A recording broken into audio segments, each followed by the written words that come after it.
So what's up, guys? This video has been put off for a few days. I originally was going to post a video about replacing the torsion bar crossmember bushings, but got really frustrated. Everything wasn't working out for me, so tried to find a better solution, and I didn't want to make a video until the solution that I found actually worked. So the solution I found has worked, so that's what we're going to show. So for those that don't know what the torsion bar bushings are, these are for the cross member that sits across the frame that the torsion keys themselves actually sit in. So the cross member in question is that right there. The torsion bars come through on both sides, and then obviously the torsion keys sit in there. And these are the bushings that sit on both sides of the frame. There's just one on both sides that a bolt goes through and ties everything together. Well, over time, these like to stretch, and they're very malleable because they are rubber, and rubber can deform. Rubber is very good at taking vibration, but once you start to put force on them or a load, they will stretch and they will conform to whatever you do. But as you can see, over time, they will start to crack. And as you can see, now it's probably because I actually punched it out with a punch, but it's not straight. With the amount of load that these bushings have to face every day with the front suspension and all that, because the torsion bar and the torsion keys, those are your spring. There's no coil springs or leaf springs on the front of the Tahoes, Silverados, and Suburbans and stuff like that. This is a 2006 Chevy Tahoe. It is four-wheel drive. Doesn't matter if it's four-wheel drive or two-wheel drive, at least on the SUVs. On the SUVs, like my Tahoe, for example, this goes for the Tahoe, Suburban, Yukon, Yukon XL, Escalade, the Denali Yukon, all the four-wheel drive pickup trucks, the 3500s, 2500s, 1500s, 1500 HD. Doesn't matter if it's diesel, gas, GMC, Silverado or Chevrolet, whatever. This is it. The two-wheel drive pickups, they have a coil spring front suspension. They do not have these torsion bars, so this doesn't apply to them. This is for four-wheel drives or the full-size SUVs from 99 to, I'll say, 2010 for the trucks, because four-wheel drive trucks, because the parts I'm going to show you are only supposed to supposedly work for 07 to 2019 2500 and 3500, but it works for this process. But this will apply to the 2000 to 2006 Tahoes, Yukons, full-size SUVs like my Tahoe here, which is a 2006, before they did the refresh. I wanted to get that out of there before I forgot, because I'm sure somebody's going to be asking, well, what does this work on? So this will work on the Silverados and stuff, like I said, of this era, like the 2000 to 2007, 2500, 3500, 1500, Sierra or Silverado, four-wheel drives only. This does not pertain to two-wheel drive, so if you have a two-wheel drive, stop watching the video now. It's not going to do you any good. The Tahoes, Chevy thought it was a good idea to make it to where the crossmember mounts are welded in. I know on the heavy duty trucks, they are riveted in, and you could cut the rivets out and bolt these brackets in, and you're off to the races. Because as you can see, I have a new a new bushing in that side, which I will be removing, so I'll probably end up damaging it, but that's fine with me. There's no other way to get those off. The only way to get the actual bushing itself out without replacing the mount itself is to press them out. And as you can see, on the passenger side, you've got a pretty good amount of room right here, but on the driver's side, you don't, because the ABS module is right here, or ABS, whatever it's called. And you don't want to damage that, so think before you act. This is a very expensive piece of hardware on these vehicles, on really any vehicle, because it is ABS and it is very important. So don't damage it, don't be stupid, use your head. But there's not very much room over here on the driver's side at all. So you really only got a couple of choices. You can either cut the welds off of these brackets, weld new ones on, and you have to be careful doing that because when the new bushings are pressed in from the factory, you don't want to heat that up too much or it'll start to destroy the rubber. Option 2 is you leave the factory mounts on like I did, and you try to press the new ones in. Getting the old ones out are not very hard. All you have to do, like I did, is where you see the dimple, is I literally just got a punch and folded this edge, and then did it until it started to fold in on itself, and then finally pushed it all the way out, and I was off to the races. Took me not even 10 minutes, maybe 15 at the most for both sides. That's combined. That's not 15 minutes per side. But that was the easy part. Trying to press these in is a pain in the ass. It's not worth the trouble. So I found a page on the Tahoe Yukon forum about pressing those out. I'm not doing that. I did it on that one and it was successful. Tried to do it on this one, it wasn't successful, and you're probably gonna say, well, that doesn't look like the other side, and you're right, because I'm gonna explain what this is. This took me 5 minutes, and I just finished this, and I've been home from work for maybe not even 20 minutes, and this did not take me very long. This is a polyurethane bushing with a metal sleeve in the middle of it. I pressed the old bushing out like this. This is the factory mount, as you can see, because it's disgusting and dirty. There's no fancy work here. There's no camera tricks. I didn't have somebody do this for me or nothing like that. As you can see, I'm in a driveway with jack stands and a jack and all that jazz. So there's nothing special going on here. I used my head after I sat here and, well, I used my head after I didn't use my head and used Google like I should have done. I think a piece, these new bushings from GM are $30 to $40 a piece, and you have to buy 2 of them. I have the part numbers for them if somebody would like to see them. I don't advise buying these because I'm going to go over that in a minute, and that's what this is for. But that's the part number for the brand new bushings, and this is what they look like. So I have 2 of them. Well, I have one that's not damaged, which is this one. The other one is damaged. I'll show the part number one more time because I'm going to end up taking it out. But there's the part number. It's 208-29013.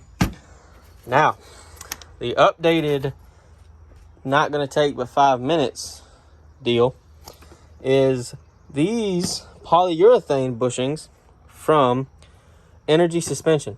Now, that's the part number, the 3.1143G. These are made in 2 colors, black or red. You can find them on Amazon. You can find them on Jegs. You can find them on Summit. You can find them, AutoZone sells them. Anybody sells them. You can't physically go pick them up.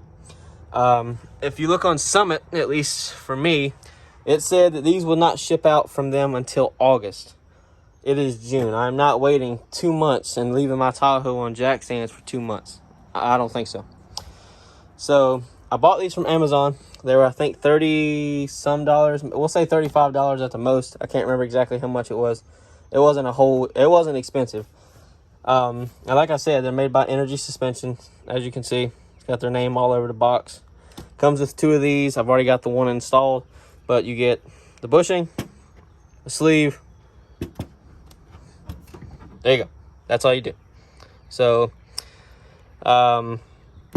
I will go over in just a second what you need to take the cross members out of these vehicles, out like tools and stuff. But so if you look on here, everybody knows how to read.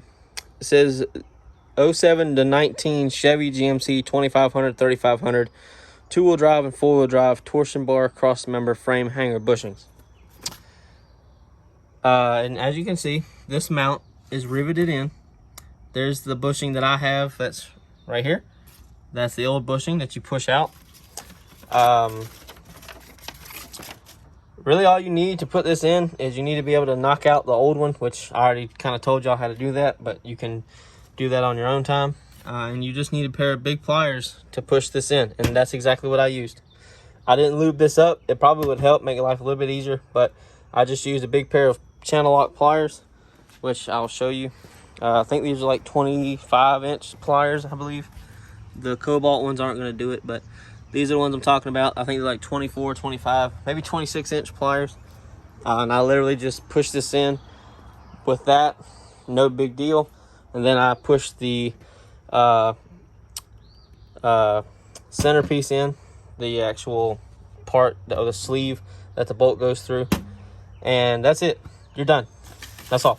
That's all you need. Now, I'm sure there's a reason why these center sleeves in the factory bushings are oval shaped.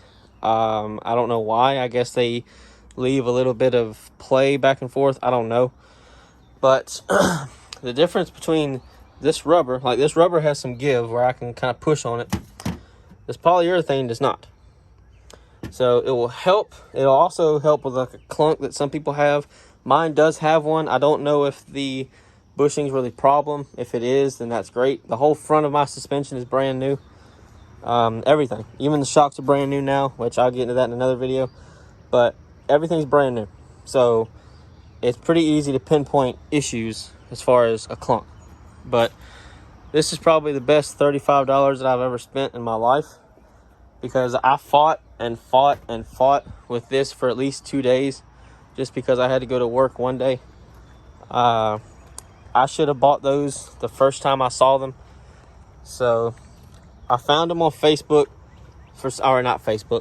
on Amazon. For some reason, some guy said that they didn't really fit, and then other people have said they've had to trim like a 1/4 inch. I don't know what they've had to trim, because I don't see any problems. The bolt for the cross member fits in this just fine. Like, I'll show what the bolt looks like. I haven't had any issues so far, but I haven't put them on yet either. So, but these are the bolts. So I don't know I don't know what they were talking about, what they had to trim. I'm not really sure, to be quite honest. But fits in there snug as a bug in a rug. Not a lot of wiggle room. And the fun part is when you want to replace these, you don't have to worry about trying to cut them out or knock them out or anything. They're easy to take out. You just push them out, or you can cut them or do whatever you want to do. It's not hard. So those bolts are the ones that actually go into those, like I showed you. Those bolts, there's one on each side. They're 13/16 socket. There's a nut that's actually built into the cross member, so that's all you need is just a socket or a ratchet, however you want to do it. You can do it with a ratchet, you can do it with an impact. I did it with an impact because I like working easier. I like working smarter, not harder. The adjustment screw for the torsion keys is an 18mm. That's all you need. You don't need nothing else. It's preferred that you jack up the vehicles when you work on the suspension like this. I've seen some people replace the actual mounts that the bushings go in, and they take the cross member out, but they leave the torsion bars and the keys in it. I'm not doing that. I like my safety. I'm not stupid. So obviously I have both torsion bars right there on the ground, and you see one is kind of bent. But I'm assuming that's probably just from years and years of being cycled constantly. I'm not sure, but those are the old torsion keys. Those are the ones I am not putting back in it. Those are the factory keys. I have different keys to put in, but like I said, that's another video for me to do later on when I get done with this shit. So yeah, like I said, if your shit looks like this, which I'm sure a lot of the vehicles on the road now look like this, you need to get rid of these. Because like I've said, I don't know if I said it, but the actual cross member itself, when it was sitting on the truck, it was actually tilted back because of how worn these were. Because you can see how cracked this one is. And both of them look like this. So, yeah. Toss them, guys. Get you some of these. Don't worry about buying this dumb shit unless you like struggling. If you have a welder, that's great. You can, do it this way if you want to do it. You can just weld in a whole new bracket. Do whatever you want to do. But I'm choosing the easy route and using these. I've had a lot of people say good things about them. So there's reviews on Amazon. For some reason, there's better reviews for the red ones than there is the black ones. And I don't think they're any different. It's just the color. So, you do what you want to do, I guess. But there you go. That's it. It's these bushings from Energy Suspension. So, and they do sell... Energy Suspension sells a whole bushing kit for these vehicles. They sell body mounts that are made in polyurethane. They sell all the bushings for the suspension, front and rear, everything, all kinds of stuff. Sway bar stuff, all kinds of stuff. And if I didn't say it, or if I didn't go into enough about it, polyurethane does not have a lot of give, so it will not flex, it will not stretch, it will not deform, or it will not there's another word I'm looking for, but I can't think of the word. There's no deflection, so it won't stretch, it won't bind, it won't do any of that. It'll just stay firm. So if you go and put a load on it, you go into a corner, it's not going to flex and move around like rubber does. That helps with handling. It does kind of make the ride a little bit stiffer if you're going to put them in all of the bushings, which I didn't, because I have the Move Problem Solver stuff, so it didn't come with any of that. But I had to do this. I wasn't going to go and put the leveling kit on it that I bought, which will be in another video. I'm not going to put that in with some busted ass stuff, so I went ahead and did it. And like I said, those were only 35 bucks or $30. I can't remember how much they were, but yeah. But there you go. These are the parts that I recommend. I highly recommend. Fuck these things. Don't worry about buying these. I mean, if you, like I said, if you want to struggle, you want to pull your hair out, go for it by all means. Because I also tried to rent like a ball joint compressor or a ball joint press. I tried to like use a big long thing of all thread to try to push this in and out, and it's not worth the time. It's not worth it. It was pissing me off. My Tahoe should have been drivable 2 or 3 days ago. So these, I'm glad I found them. So like I said, get you some of these. Don't worry about these. There's the part number one more time. Hope you guys enjoyed, and I'll see you guys in the next video, which will probably be shortly after this one. So thank you guys for watching. Hope everybody has a great day.